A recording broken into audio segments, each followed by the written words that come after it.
Il faut un sacré culot. 2 nageurs de l'extrême ont relié ce samedi 2 phares mythiques du Finistère au large de Ouessant.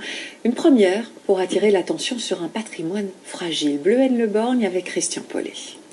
11h30 ce samedi matin sur l'île d'Ouessant. Derniers instants de préparation pour Jacques Tuzet et Alain Grégis, 2 nageurs marathoniens sportifs de l'extrême.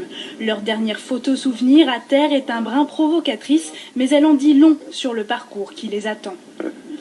Le Fromveur est réputé pour ses courants, et donc le risque, c'est d'être remporté par ces fameux courants qui sont assez violents. D'ailleurs, il y a eu beaucoup d'accidents en mer avec des bateaux, etc., qui passaient par là. Et en fin de compte, on fait surtout cette traversée-là pour faire parler des phares, justement, qui sont maintenant laissés à l'abandon. Moi, j'essaie toujours, dans la mesure du possible, d'associer une cause caritative. Voilà.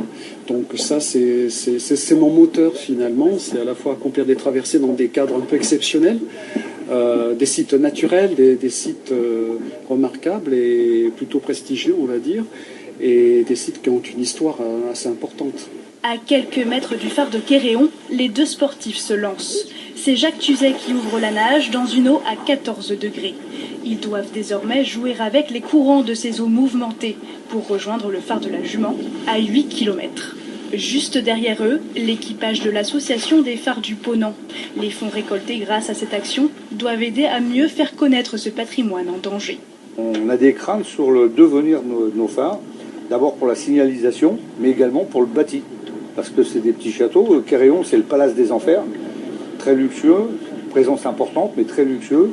Et donc, il y a des dégâts, il faut les réparer. Après 2 heures de nage, Jacques Tuzet atteint enfin le phare de la Jument. Un moment d'émotion. Félicitations. Merci.